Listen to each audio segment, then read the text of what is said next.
Welcome to BV9 news bulletin ముందుగా headlines చూద్దాం. ఇష్టానుసారం చేస్తానంటే కుదరదు అంటూ జగన్ కు చంద్రబాబు కౌంటర్. ఎన్నికల కోడ్ అమల్లో ఉన్నప్పుడు జగన్ గుంటూరు మిర్చి యార్డుకు వెళ్లడంపై చంద్రబాబు మండిపాటు. అక్రమాలు చేసేందుకు పోలీసుల రక్షణ ఇవ్వాలంటే ఎలాగని ప్రశ్న. రౌడీజం చేయడం సరికాదని హితవు. ఢిల్లీ సీఎంగా రేఖా గుప్తా ప్రమాణం. ఈ ప్రమాణ స్వీకారానికి హాజరైన చంద్రబాబు, పవన్ వారిద్దరిని ఆప్యాయంగా పలకరించిన ప్రధాని మోదీ. జనసేనాని వద్ద ఆగి ప్రత్యేకంగా ముచ్చటించిన ప్రధాని.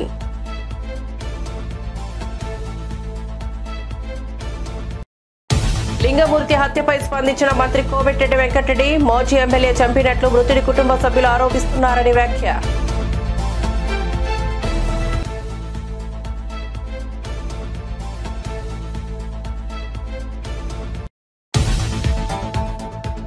పాలవలస రాజశేఖరం కుటుంబాన్ని పరామర్శించిన జగన్. ఇటీవల కన్ను మూసిన పాలవలస రాజశేఖరం. పాలకొండకు వెళ్లి కుటుంబ సభ్యులను పరామర్శించిన జగన్. ఎమ్మెల్యేగా రాజ్యసభ సభ్యుడిగా పనిచేసిన రాజశేఖరం. మేడిగడ్డ కుంగిపోవడానికి బీఆర్ఎస్ కారణమా? కేసు వేసిన లింగమూర్తిని హత్య చేసిన దుండగులు. హత్య వెనుక గండ్రా ప్రమేయం ఉందని ఆరోపిస్తున్న మృతుడి కుటుంబీకులు. రాజలింగమూర్తి హత్యతో నాకు సంబంధం లేదన్న మాజీ MLA Gandra. AP fibre net ఉన్నతాధికారులపై చైర్మన్ వేటు. 9 నెలలుగా ఒక్క రూపాయి కూడా ఆదాయం రాలేదన్న జీవీరెడ్డి. జీఎస్టీ అధికారులు 377 కోట్లు ఫైన్ విధించిన విషయం తనకు చెప్పలేదని వెల్లడి. అధికారులు సహకరించడం లేదని ఆరోపణ. ఇక వార్త వివరాల్లోకి వెళ్తే, దేశ రాజధాని ఢిల్లీ ముఖ్యమంత్రిగా రేఖా గుప్తా ప్రమాణ స్వీకారం చేశారు. ఢిల్లీ రామ్లీలా మైదానంలో రేఖా గుప్తాతో లెఫ్టినెంట్ గవర్నర్ ప్రమాణం చేయించారు. డిప్యూటీ సీఎంగా పరమేశ్ వర్మ ప్రమాణ స్వీకారం చేయగా ఆయనతో పాటు మరో 5 మంత్రులు ప్రమాణ స్వీకారం చేశారు. ఎమ్మెల్యేలు ఆశీష్ సూర్, మంజిండర్ సింగ్ సిర్సా, రవీంద్రనాథ్, కపిల్ మిశ్రా, పంకజ్ సింగ్ మంత్రులుగా ప్రమాణం చేశారు. संविधान के प्रति सच्ची श्रद्धा और निष्ठा रखूंगी। मैं भारत की प्रभुता और अखंडता अक्षुण्ण रखूंगी। मैं मुख्यमंत्री के रूप में अपने कर्तव्यों का श्रद्धापूर्वक और शुद्ध अंतःकरण से निर्वहन करूंगी तथा मैं भय या पक्षपात, अनुराग या द्वेष के बिना सभी प्रकार के लोगों के प्रति संविधान और विधि के अनुसार न्याय करूंगी। मैं रेखा गुप्ता ईश्वर की शपथ लेती हूं कि जो विषय मुख्यमंत्री के रूप में मेरे विचार के लिए लाया जाएगा अथवा मुझे ज्ञात होगा, उसे किसी व्यक्ति या व्यक्तियों को तब के सिवाय जबकि ऐसे मुख्यमंत्री के रूप में अपने कर्तव्यों के सम्यक निर्वहन के लिए ऐसा करना अपेक्षित हो, मैं प्रत्यक्ष या अप्रत्यक्ष रूप से संसूचित या प्रकट नहीं करूंगी।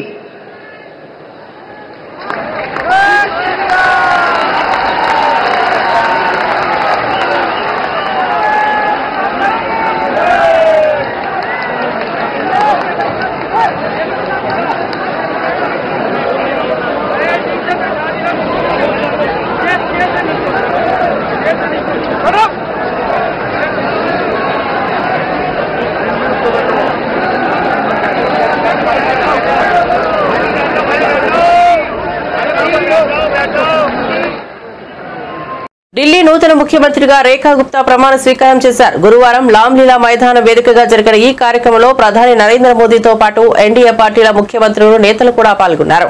ఈ సందర్భంగా మోదీ అందరినీ పలకరిస్తూ ఉత్సాహంగా కనపడ్డారు. ఏపీ సీఎం చంద్రబాబు నాయుడుతో స్నేహపూర్వకంగా మాట్లాడారు. అలాగే మహారాష్ట్ర ఉప ముఖ్యమంత్రి ఏక్నాథ్ షిండేతో కాసేపు ఆత్మీయంగా మాట్లాడుతూ కనిపించారు. అయితే AP deputy CM Pawan Kalyan తో చేసిన సరదా సంభాషణ ఇప్పుడు అందరి దృష్టిని ఆకట్టుకుంది. కాషాయ వస్త్రాలు ధరించి వచ్చిన పవన్ ను చూసి, ఏంటి హిమాలయాలకు ఏమైనా వెళ్తున్నావా అంటూ మోడీ జోకులు వేశారు. ఈ విషయాన్ని పవన్ స్వయంగా మీడియాకు వెల్లడించారు. ప్రధాని మోదీ నాతో ఎప్పుడు సరదాగా జోక్స్ వేస్తుంటారు. ఈ రోజు నా దుస్తులు, ఆహారాన్ని చూసి అన్ని వదిలి హిమాలయాలకు వెళ్లాలని ప్లాన్ చేస్తున్నావా అని అడిగారు. నేను ఎక్కడికి వెళ్లడం లేదు, ఇంకా చేయవలసిన పని చాలా ఉందని చెప్పినట్లు పవన్ మీడియాకు వెల్లడించారు.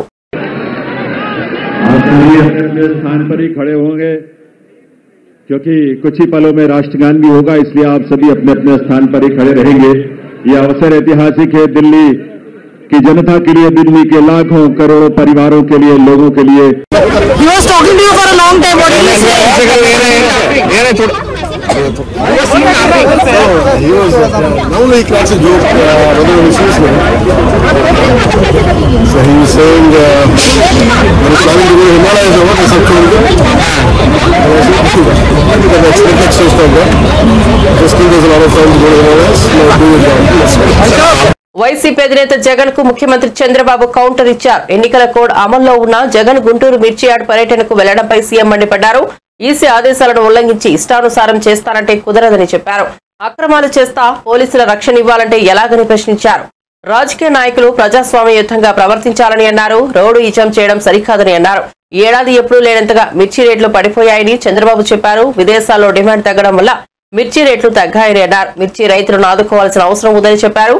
మిర్చి ఎగుమతులు ఎందుకు తగ్గాయో సమీక్షించుకోవాల్సిన అవసరం ఉందని తెలిపారు. అమలు చేసే పరిస్థితి లేదు. ఈ రోజు ఈ ప్రభుత్వం వచ్చిన తర్వాత 93 సెంట్రలీ స్పాన్సర్డ్ స్కీమ్స్ ని వాళ్ళు డీఫంక్ చేస్తే, అవి ఖర్చు పెట్టి ఆ డబ్బులు డైవర్ట్ చేస్తే, మేము ఆ డబ్బులంతా ఖర్చు పెట్టి యూసీలు ఇచ్చి మళ్ళా ఇప్పుడు ట్రాక్ లో పెట్టే పరిస్థితికి వచ్చాం. అంటే ఈ విధంగా సెంట్రల్ ఇచ్చే స్కీమ్స్ అన్ని ఉపయోగించుకుంటే, అయితే అనూహ్యంగా ఈ సంవత్సరం వేరే దేశాల్లో డిమాండ్ తగ్గడం మన రైతులకు చాలా నష్టపోయే పరిస్థితి వచ్చింది. ఆ విషయమే మంత్రి గారికి చెప్పాను. ఎట్టి పరిస్థితుల్లో రైతులను ఆదుకునే బాధ్యత మన మీద ఉంది. రైతులను ఆదుకోవాల్సిన అవసరం ఉంది. ఏదైతే ఏ విధంగా ఆదుకోవాలనో వారికి అంతా కూడా సజెషన్స్ ఇచ్చాం. మామూలుగా అయితే ఎంఐఎస్ కింద, మార్కెట్ ఇంటర్వెన్షన్ స్కీమ్ కింద 25% ఇంటర్వ్యూన్ అవుతారు. అది కూడా రేట్ ఎస్టాబ్లిష్ చేయడంలో ఐసీఏఆర్ ఏదైతే ఉందో ఆ వ్యవస్థ ఎస్టాబ్లిష్ చేశారు. వాళ్ళు కూడా ప్రాక్టికల్ రేట్ కాకుండా ఆంధ్రప్రదేశ్లో ఉండే కాస్ట్ ఆఫ్ కల్టివేషన్ తీసుకోకుండా వాళ్ళు ఒక రేట్ ఇచ్చే పరిస్థితికి వచ్చారు. అవన్నీ సరిచేయాలని చెప్పాను. రేపు ఒక మీటింగ్ పెట్టుకొని మళ్ళీ మాకు ఒక ఇన్ఫర్మేషన్ ఇస్తా ఉంటున్నారు. రైతులను ఆదుకోవాలి. 25% సీలింగ్ చేసి అవసరమైతే వాళ్ళ యొక్క వ్యవస్థలో గ్రూప్ ఆఫ్ మినిస్టర్స్ ఉన్నారు, కమిటీ ఆఫ్ మినిస్టర్స్ ఉన్నారు. వాళ్ళు కూర్చొని నిర్ణయం చేసి రైతులకు మేలు చేయాల్సిన అవసరం ఉంది. రెండోది, ఏదైతే 50% అంటే వాళ్ళు 50% ఇస్తే రాష్ట్రం 50% ఇవ్వాలనేది కూడా ఉంది. దాన్ని కూడా ఏం చేయాలని కూడా ఆలోచించమన్నాను. ఏదేమైనా రాష్ట్రంలో ఉండే రైతులకు న్యాయం చేయాల్సిన బాధ్యత ఉంది. అందులో కూడా ఇప్పటికే కొంత మార్కెట్కి వచ్చింది, కొంతమంది నష్టపోయారు, ఇంకా కొంత మార్కెట్లోకి వస్తూ ఉంది. దీనిపైన ఎక్స్పోర్ట్స్ ఎందుకు తగ్గాయి, ఎక్స్పోర్ట్స్ని ఏ విధంగా స్టెబిలైజ్ చేయగలుగుతాం. రేపు ఇక్కడుండే కామర్స్ డిపార్ట్మెంట్ని, అదే మరి అగ్రికల్చర్ డిపార్ట్మెంట్, మినిస్ట్రీస్ అన్ని కూర్చొని మాట్లాడి ఈ యొక్క ఎక్స్పోర్ట్స్ను కూడా ఎట్లా ప్రమోట్ చేయాలని కూడా వర్కౌట్ చేస్తామని చెప్పి హామీ ఇచ్చారు. అల్టిమేట్గా ఒక హోలిస్టిక్ అప్రోచ్ 25% నుంచి ఇంకా పెంచడం, ఇంకో పక్కన ఏదైతే రేట్ ఉందో కల్టివేషన్, కాస్ట్ ఆఫ్ కల్టివేషన్ ఉందో దాన్ని రియలిస్టిక్గా తీసుకొని చేయడం. మూడోది, ఎక్స్పోర్ట్స్ కూడా ప్రమోట్ చేయడం. వీలైతే రాష్ట్ర ప్రభుత్వానికి ఇబ్బందులు ఉన్నాయి, తప్పదనుకున్నప్పుడు ఏం చేయాలో మేము కూడా వర్కౌట్ చేస్తాం. కానీ రైతులను ఆదుకోవడం అతి ముఖ్యమైన ఉద్దేశం. అది చేయాల్సిన కోరాను. రేపే మినిస్టర్ గారు వస్తానే ఫస్ట్ మీటింగ్ పెట్టుకొని అన్ని విధాలు ఆదుకోవడానికి ముందుకు వస్తామని చెప్పి కూడా హామీ ఇచ్చారు. ఎల్లుండి నేను కూడా ట్రేడర్స్తో, అదే మరిగా మార్కెట్ కమిటీ వ్యవస్థ అందరితో మాట్లాడి దీనికి కారణాలు ఏంటి, ఏ విధంగా స్టెబిలైజ్ చేయాలి, ఏ విధంగా రైతులను ఆదుకోవడం కోసం అన్ని ప్రయత్నాలు చేస్తున్నాం. వైఎస్ఆర్సీపీ అధినేత మాజీ సీఎం వైఎస్ జగన్మోహన్ రెడ్డి పార్వతీపురం మన్యం జిల్లా పాలకొండకు చేరుకున్నారు. పాలవలస కుటుంబాన్ని ఆయన పరామర్శించారు. జగన్ రాక నేపథ్యంలో వైఎస్ఆర్సీపీ శ్రేణులు, అభిమానులు భారీగా అక్కడికి చేరుకున్నారు. నియోజకవర్గంలో సీనియర్ నేత అయిన పాలవలస రాజశేఖరం ఇటీవల అనారోగ్యంతో కన్నుమూశారు. ఈ నేపథ్యంలో ఆయన కుటుంబాన్ని జగన్ పరామర్శించారు. అంతకుముందు రాజశేఖర్ మృతిపై సంతాపం వ్యక్తం చేసిన వైఎస్ జగన్ ఫోన్ ద్వారా ఆ కుటుంబంతో మాట్లాడి సంఘీభావం తెలిపారు. ఇప్పుడు నేరుగా ఆ కుటుంబ సభ్యులను పరామర్శించారు.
కూటమి ప్రభుత్వం ఏర్పడి 9 నెలలు గడిచినా ఫైబర్ నెట్ కు పైసా ఆదాయం రాలేదని AP fibre net chairman GV Reddy సంచలన వ్యాఖ్యలు చేశారు.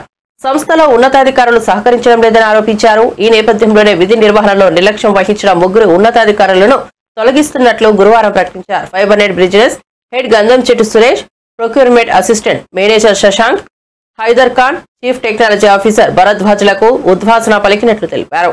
గత ప్రభుత్వ పెద్దలతో చేతులు కలిపి తొలగించిన ఉద్యోగులకు జీతాలు చెల్లించారని జీవిరెడ్డి మండిపడ్డారు. సత్యరామ భరద్వాజ గారు is a chief technology officer. అంటే టెక్నాలజీ ఆఫీసర్ అంటే ఇతను ఈ నెట్వర్క్ మొత్తం ఇతని చేతిలో ఉంటుంది. ఇప్పుడు నేను చెప్పా కదా, ప్రతిరోజు ఏదో ఒక సమస్య రాష్ట్రంలో అవుతుందని చెప్పేసి ఇతని చేతిలో ఉండే టెక్నాలజీ ఆపరేషన్స్. రెండోది వచ్చేసరికి గంధంచెట్టు సురేష్ గారు, ఇతని చేతిలో బిజినెస్ హెడ్. ఇతని చేతిలో మొత్తం బిజినెస్ ఉంటుంది. ఇందా చెప్పారు కదా, ₹1 బిజినెస్ రాలేదు, ఒక్క కనెక్షన్ కూడా కొత్తది కాలేదు. ఇతని మీద గతంలో కూడా ఆంధ్రప్రదేశ్ వాళ్ళు రాశారు ఫైబర్ ప్రక్షాళన ఏదని. హరిగారు మీదే కదా రాశాను, ఇదే ప్రక్షాళన ఈ పొద్దు చేస్తాను. అతని మీద పర్టికులర్ అతని పేరుతో రాస్తూ మిగతా ఓవరాల్ కూడా అడిగారు ఫైబర్ ప్రక్షాళన ఏది. వాస్తవం చెప్పాలంటే మాకంటే ముందు, ప్రతిపక్షం కంటే ముందు కూడా హరిగారు ఆ రోజు ఆంధ్రప్రదేశ్లో ఫైబర్ ప్రక్షాళన ఏదని చెప్పేసి అడగడం జరిగింది. సో ఈరోజు కొంత ఇంతకుముందు అయింది, ఇప్పుడు కొంత. మూడో వ్యక్తి పేరు మేడం శశాంక్ హైదర్ ఖాన్. ఇతను వచ్చేసరికి ప్రొక్యూర్మెంట్లో ఉంటూ గత మేనేజ్మెంట్లో ఎన్నో అవకతవకలు జరిగితే ప్రొక్యూర్మెంట్లో ఒక్క విషయాన్ని కూడా చైర్మన్గా నాకు ఒక్కరోజు కూడా వచ్చి చెప్పిన పాపాన పోలేదు. విజిలెన్స్ వాళ్ళు చెప్తాను, విజిలెన్స్ వాళ్ళు వస్తే వాళ్ళకు కూడా సహకరించిన పాపాన పోలేదు. ఆ పాయింట్కి వస్తాను. వీరు ముగ్గురు మేడం ఇప్పుడు నేను చదివిన పేర్లు, వీళ్ళు ముగ్గురిని ఇమ్మీడియట్గా ఈ రోజే టెర్మినేట్ చేస్తే నాలెడ్జ్ ట్రాన్స్ఫర్ చేసుకున్న తర్వాత సబ్జెక్టు ఇవ్వండి. వీళ్ళు ముగ్గురు ఏదైనా అతిక్రమం చేసినా ఏది చేసినా కూడా తదుపరి చర్యలు చాలా కఠినంగా ఉంటాయి. అందులో మొహమాటం ఏం లేదు. ఎవరు ఛార్జ్ చేపించుకున్నా కూడా. శశాంక్ హైదర్ ఖాన్ ఇతను ప్రొక్యూర్మెంట్ డిపార్ట్మెంట్లో అసిస్టెంట్ మేనేజర్. సో ఇది. మూడోది ఏంటంటే మీ అందరూ తెలుసు, నేను డిసెంబర్ 24వ తేదీన ప్రెస్ మీట్ పెట్టి 410 మందిని ఒకే రోజు ఇర్రెగ్యులర్ ఎంప్లాయీస్ అని చెప్పేసి నేను తీసేయడం జరిగింది. గుర్తుంది కదా అందరికీ, మీ అందరికీ, మీడియా వాళ్ళకి. అయితే ఒకసారి చైర్మన్ స్థానంలో ఒక ఆఫీసు డెసిషన్ తీసుకున్న తర్వాత 410 మంది తీసేయమన్న తర్వాత వాళ్ళందరూ ఇర్రెగ్యులర్ ఎంప్లాయీస్, అంటే వాళ్ళకి ఏం నోటీస్ పీరియడ్ కూడా ఇవ్వాల్సిన అవసరం లేదు. ఈ రోజుకి అంటే దాదాపు 2 నెలలు అవుతున్నా కూడా ఈ రోజుకి ఒక్క ఎంప్లాయీని కూడా తీసేటట్టుగా అఫీషియల్ ఆర్డర్స్ ఇవ్వలేదు. వాళ్ళందరికీ డిసెంబర్ శాలరీస్ పే చేయడం జరిగింది, జనవరి శాలరీస్ పే చేయడం జరిగింది. ఇప్పుడు మళ్ళీ ఫిబ్రవరి కూడా ఈరోజు ఇంకా 10 రోజులు ఉంటే ఈ నెల కూడా అయిపోతుంది. ఈ నెల కూడా శాలరీస్ పే చేయాలి. ఎందుకంటే నేను ఇన్స్ట్రక్షన్స్ ఇచ్చినా కూడా అఫీషియల్గా అధికారులు ఆర్డర్స్ ఇవ్వకపోతే, అది ఎండీ గారు కావచ్చు లేదా ఈడీ హెచ్ఆర్ కావచ్చు, ఆ రోజున ఈడీ హెచ్ఆర్ ఇవ్వకపోతే అది అఫీషియల్గా వాళ్ళు ఉన్నట్టే లెక్క. సో ఈరోజు జీతాలు పెద్దలు దాదాపు ₹1.5 ఎవరికి పుట్టింది దండగా ఇది. ఈరోజు ఎవరు కట్టాలి డబ్బులు? ఇదంతా ఇర్రెగ్యులర్ ఎంప్లాయీస్ వాళ్ళు, రెగ్యులర్ ఎంప్లాయీస్ కూడా కాదు. ఎందుకు ఆఫీస్ ఆర్డర్స్ ఇవ్వరు? 24 డిసెంబర్లో నేను టెర్మినేట్ చేసిన తర్వాత క్లియర్గా ఇన్స్ట్రక్షన్ చేయడం జరిగింది. తర్వాత మొన్న 28 జనవరి తేదీన మినిస్టర్ గారు ఇక్కడికి వచ్చి రివ్యూ చేసి ఆ రోజు మినిస్టర్ గారికి చెప్పడం జరిగింది, తర్వాత 29న బోర్డు మీటింగ్ పెట్టాము. బోర్డు మీటింగ్లో కూడా ఈ అంశాన్ని మేము బోర్డు మీటింగ్లో పెట్టి ఒప్పుకోవడం జరిగింది, వాళ్ళందరినీ టెర్మినేట్ చేస్తున్నాం. బోర్డు మీటింగ్ అయిపోయి కూడా దాదాపు 20 రోజులు దాటింది. అంటే మేము అంత ఎట్లా కనపడుతున్నాం చెప్పాలంటే, ఒకసారి ఇన్స్ట్రక్షన్స్ ఇస్తే ఇంప్లిమెంట్ అవ్వాలి కదా. అంటే మీకు ఆర్డర్స్ సైన్ చేయడానికి బాధ ఏంటంటున్నాను. మరి ఎవరు సైన్ చేయాలి? ఎవరు చేయాలి సైన్ చెప్పండి? ఒక ఎండీగా ఉన్న వ్యక్తులు సైన్ చేయాలి, ఒక ఈడీగా ఉన్న వ్యక్తులు సైన్ చేయాలి. అధికారులు ఇట్లా వాళ్ళను టెర్మినేట్ చేయడానికి మేము నిర్ణయం తీసుకున్న తర్వాత మీకు భయం ఏంటి? భయమా? లేదా వాళ్ళు ఏమన్నా వాళ్ళ చేతులు కలిపారా? లేదా ప్రీవియస్ మేనేజ్మెంట్తో రిక్రూట్ చేసిన ఎంప్లాయీస్ కాబట్టి వీళ్ళందరూ వాళ్ళు చెప్తే. రాజలింగమూర్తి హత్యపై మంత్రి కోమటిరెడ్డి వెంకటరెడ్డి సంచలన వ్యాఖ్యలు చేశారు. కాళేశ్వరంలో కేసీఆర్ కు శిక్ష పడుతుందని కేటీఆర్ ఆదేశాలతోనే మాజీ ఎమ్మెల్యే గండ్ర వెంకటరమణారెడ్డి భర్తను హత్య చేయించాడని రామలింగమూర్తి భార్య కూతురు ఆరోపిస్తుంటే గండ్ర వెంకటరమణారెడ్డిని పార్టీ నుంచి సస్పెండ్ చేసి పోలీసులకు లొంగిపోవని చెప్పకుండా హరీష్ రావు ప్రెస్ మీట్ పెట్టి కృష్ణా వాటర్ అంటూ డైవర్ట్ చేస్తున్నారని మండిపడ్డారు. హరీష్ రావు నువ్వు మనిషివేనా, నీకు మానవత్వం ఉందా అని మండిపడ్డారు.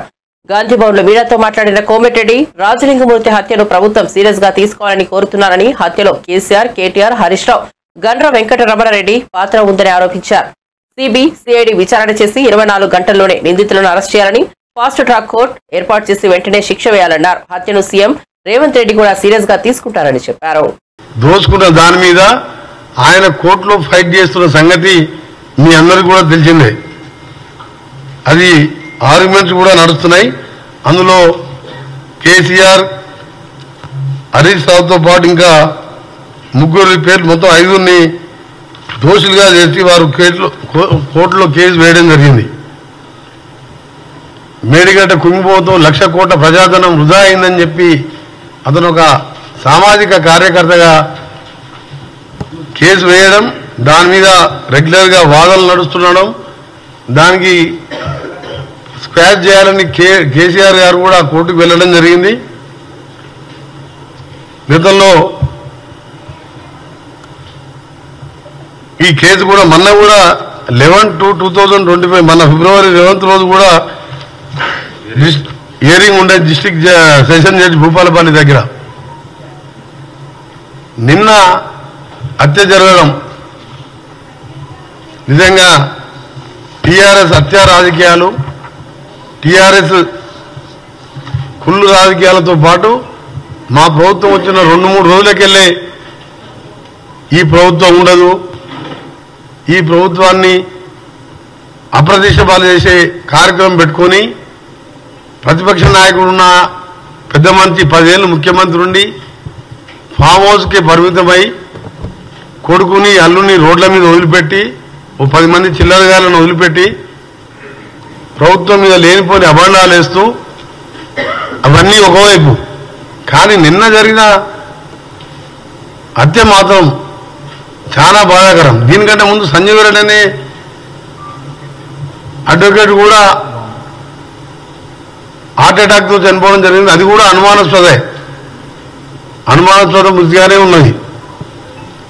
ఈ రోజు జరిగిన హత్య మీరు టీవీలలో ఇప్పుడు మీరు చూడండి, మీకు కూడా చూపిస్తాం. ఇప్పుడు కృష్ణా గోదావరి జలాలను పొరుగు రాష్ట్రం ఆంధ్రప్రదేశ్ తరలించకపోతున్న తెలంగాణ సర్కార్ మొద్దు నిద్రపోతోందని మాజీ మంత్రి హరీష్ రావు సంచలన వ్యాఖ్యలు చేశారు. ఆయన తెలంగాణ భవన్లో మీడియాతో మాట్లాడుతూ రాబోయే వేసవిలో తెలంగాణకు 123 టీఎంసీలు, ఆంధ్రాకు 9 టీఎంసీల నీరు విడుదల చేయాల్సి ఉందని అన్నారు. మొత్తం 132 టీఎంసీల నీరు కావాల్సి ఉండగా నేటికి శ్రీశైలం, నాగార్జున సాగర్ లో ఉన్న నీరు కేవలం 100 టీఎంసీలు మాత్రమేనని తెలిపారు. అయితే మిగతా నీళ్లను సీఎం రేవంత్ రెడ్డి ఎక్కడి నుంచి తీసుకొస్తారని ప్రశ్నించారు. కళ్ళెదుటే ఏపీ నీళ్లను ఏపీ తరలించకపోతున్నా బెల్లం కొట్టిన రాయిల ప్రభుత్వం ఉందని కామెంట్స్ చేశారు. సాగర్ కుడి కాలువ నుంచి ఆంధ్రప్రదేశ్ ప్రభుత్వం రోజు 10,000 క్యూసెక్కుల నీళ్లు తరలించకపోతుంటే తెలంగాణ ప్రభుత్వం చేవజచ్చి చేష్టలుడిగి చేతులు కట్టుకొని చూస్తా ఉన్నారు. నీళ్ల మంత్రి నీళ్లు అమ్ములుతా ఉన్నాడు. ఒక మాటలో చెప్పాలంటే తెలంగాణ భూభాగానికి నీళ్లు మళ్లించిన ప్రభుత్వం బీఆర్ఎస్ ప్రభుత్వం అయితే చేతగాక నీళ్లు నములుతున్న ప్రభుత్వం ఇవాళ కాంగ్రెస్ ప్రభుత్వం. 3 నెలలుగా సాగర్ కుడికాలువ నుంచి రోజు 10,000 క్యూసెక్కులు పోతా ఉన్నాయి. మరి ముఖ్యమంత్రి గారు, నీటిపారుదల శాఖ మంత్రి గారు బెల్లం కొట్టిన రాయిలాగా చలనం లేకుండా ఎందుకు పడి ఉన్నారు? కృష్ణా జలాల్లో తాత్కాలిక ఒప్పందం ప్రకారం, సరే గతంలో మమ్మల్ని విమర్శించారు, మీరు కూడా మొన్న పోయి అదే ఒప్పందం చేసుకొని వచ్చిండ్రు. తాత్కాలిక ఒప్పందాన్ని, తాత్కాలిక ఒప్పందం ప్రకారంగా ఆంధ్రప్రదేశ్ వాటా 512 టీఎంసీలు, కానీ ఇప్పటికే ఆంధ్రప్రదేశ్ 657 టీఎంసీలు తీసుకుపోయింది. 657 టీఎంసీలు తీసుకపోతే మీ నోరు పెగలడం లేదా అని అడుగుతా ఉన్నా. మిమ్మల్ని ఎన్నుకున్నది ఎందుకు? రాష్ట్ర హక్కులను ఆంధ్రప్రదేశ్కు తాకట్టు పట్టడానికి మిమ్మల్ని రాష్ట్ర ప్రజలు ఎన్నుకున్నారా? గడిచిన 25 రోజుల్లోనే 60 టీఎంసీల నీళ్లు తరలించారు. అంటే దాదాపు రోజుకు 2 టీఎంసీలు నీళ్లు పోతా ఉన్నాయి. అంటే తెలంగాణ నీటి ప్రయోజనాలు కాంగ్రెస్ ప్రభుత్వానికి పట్టవా? ఇలా మీ నిర్లక్ష్యం తెలంగాణ పాలిట పెను శాపం కాబోతా ఉంది. ఇవాళ నాగార్జున సాగర్ మనం ఆ రోజు అసెంబ్లీలో తీర్మానం చేసినాం. సిఆర్పిఎఫ్ బలగాలను వెంటనే ఉపసంహరించుకోవాలి, నాగార్జున సాగర్ ను తెలంగాణ రాష్ట్ర ప్రభుత్వ ఆధీనంలో తీసుకోవాలని మన శాసనసభలో కూడా తీర్మానం చేశాం. నవంబర్ 30, 2023 నాడు ఏ స్టేటస్ అయితే ఉందో తిరిగి ఆ స్టేటస్ లో నాగార్జున సాగర్ ప్రాజెక్టు రెగ్యులేషన్ అంతా తెలంగాణ ప్రభుత్వ ఆధీనంలో తీసుకురావాలని చెప్పి స్పష్టంగా తీర్మానం చేశాం. ఏమైంది మరి? తీర్మానం చేసి ఏడాది అయింది. ఏడాది నుంచి మన చేతుల్లోకి దాన్ని తీసుకోవడంలో ఎందుకు మీరు ఫెయిల్ అవుతున్నారు? నిజంగా మన చేతిలో ఉంటే కుడి కాలువ నుంచి 10,000 క్యూసెక్కులు రోజు వాళ్ళు తీసుకుపోరు కదా. ప్రముఖ సామాజికవేత్త రాజలింగమూర్తి హత్య తెలంగాణలో సంచలనంగా మారింది. కొందరు దుండగులు కత్తులతో దాడి చేసి అత్యంత విచక్షణారహితంగా బుధవారం రాత్రి చంపారు. మేడిగడ్డ బ్యారేజ్ నిర్మాణంలో అవినీతి జరిగిందని గత కొంతకాలంగా రాజలింగమూర్తి న్యాయ పోరాటం చేస్తున్న విషయం తెలిసిందే. ఈ క్రమంలో ఆయన హత్యకు గురికావడం కలకలం రేపుతోంది. తాజాగా ఈ హత్యపై కేంద్ర హోంశాఖ సహాయ మంత్రి బండి సంజయ్ స్పందించారు.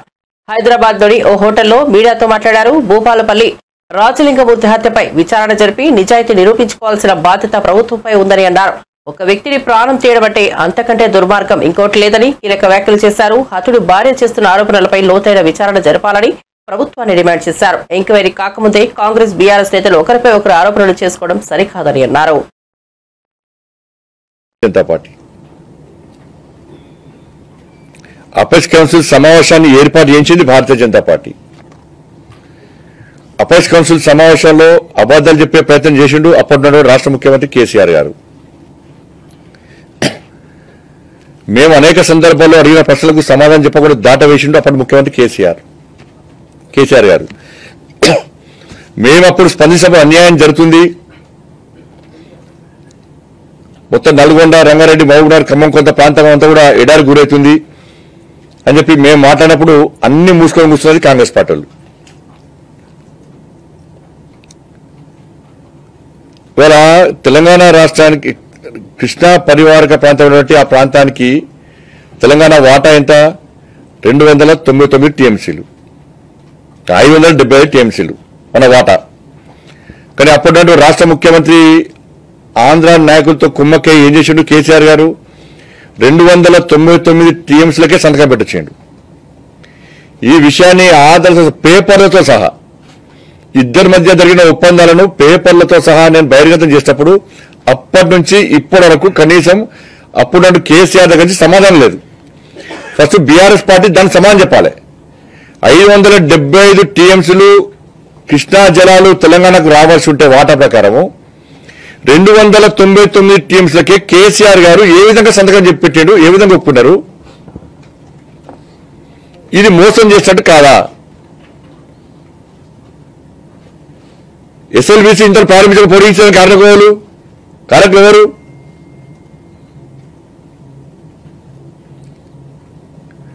కాబట్టి కృష్ణా జలాశయంలో ఆ ప్రాంతానికి ఆ ప్రాంత ప్రజలకు రెండు పార్టీలకు క్షమాపణ చెప్పాలి.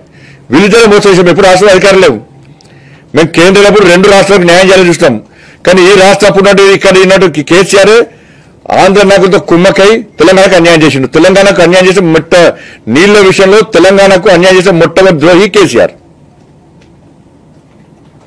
ఇవాళ మళ్ళీ ఏం తెలియనట్టు, నగరాష్ట్రాలకు ఏం తెలియనట్టు మళ్ళీ ఇలా కృష్ణా జిల్లాల విషయంలో ప్రజల దృష్టి మళ్లించే ప్రయత్నం చేస్తే 2 పార్టీలు ప్రధాన పాత్ర వహించాలి, 2 పార్టీలు ప్రధాన బాధ్యత వహించాలి. ఈ 2 పార్టీల కారణం నేను మళ్ళీ అడుగుతున్నా, 299 విషయాలు సంతకం ఎట్లా పెట్టావు? నువ్వు ఎవరిని అడిగి పెట్టినావు? అన్యాయం జరుగుతుందని తెలుసా తెలియదా? ఇప్పటికీ సమాధానం ఎందుకు చెప్తలేవు? దీని తర్వాత కూడా నేను లేఖ రాస్తే సంబంధిత అధికారులు కూడా 575 టీఎంసీలు మాత్రం తెలంగాణ రావాల్సి ఉండే అని చెప్పించి కేసీఆర్ ప్రభుత్వంలోని అధికారులే. తెలంగాణ రాష్ట్ర మహిళా కాంగ్రెస్ సంచలనం సృష్టించింది. రాష్ట్రంలో మహిళా కాంగ్రెస్ సభ్యత్వాలు 1,00,000కు పైగా రావడం, దేశంలోని సభ్యత్వాల్లో తెలంగాణ మహిళా కాంగ్రెస్ మొదటి స్థానంలో నిలిచిందని కాంగ్రెస్ వర్గాలు తెలిపాయి. ఈ నేపథ్యంలో గాంధీ భవన్ లో సంబరాలు నిర్వహించారు. ఈ సందర్భంగా స్టేట్ మహిళా కాంగ్రెస్ అధ్యక్షురాలు సునీతారావు మాట్లాడుతూ దేశంలోనే సభ్యత్వాలలో అగ్రగామిగా తెలంగాణ మహిళా కాంగ్రెస్ నిలిచిందని తెలిపారు.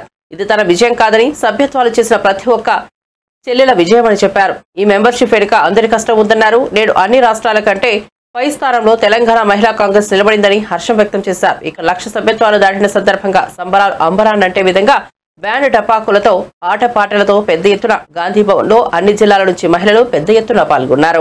పెద్ద పెద్ద మాటలు మాట్లాడుతున్నారు. బీసీల కులగణన గురించి మేము చేసిన దానిపైన వాళ్ళు సెటైర్లు వేయడం బాగాలేదని మళ్ళొకసారి మహిళా కాంగ్రెస్ అధ్యక్షురాలుగా నేను ఖండిస్తున్నా.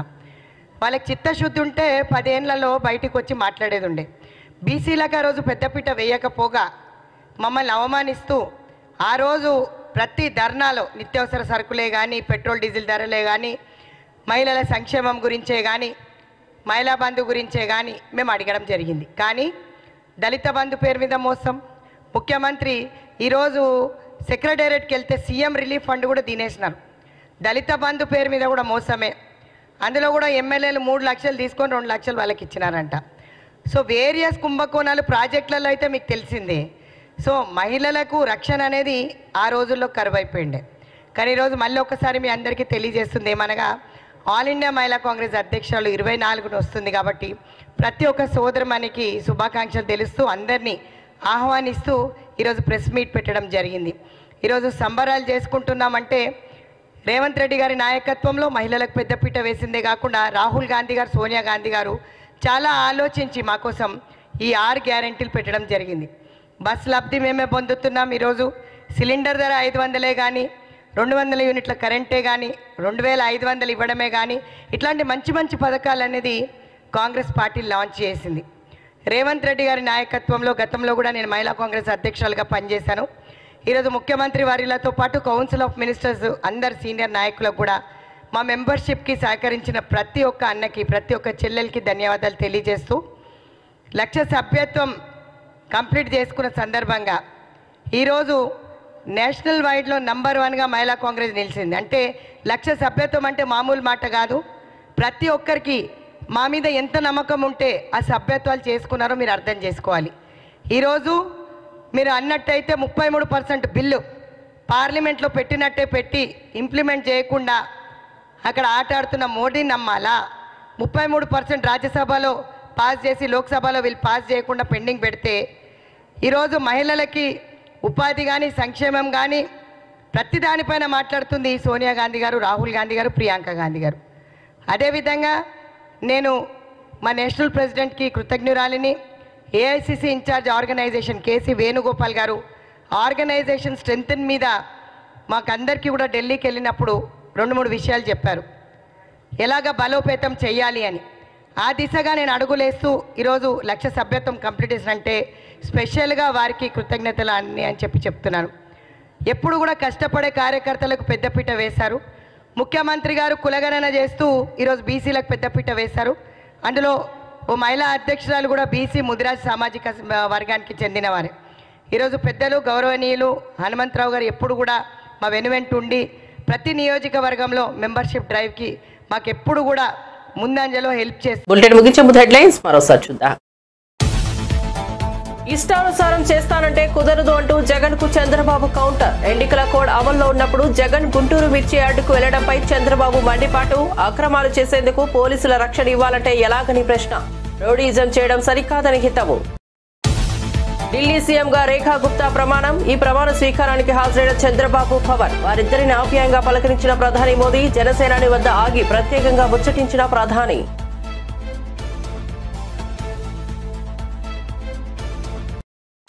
లింగమూర్తి హత్యపై స్పందించిన మంత్రి కోమటిరెడ్డి వెంకటరెడ్డి. మాజీ ఎమ్మెల్యే చంపినట్లు మృతుడి కుటుంబ సభ్యులు ఆరోపిస్తున్నారని వ్యాఖ్య.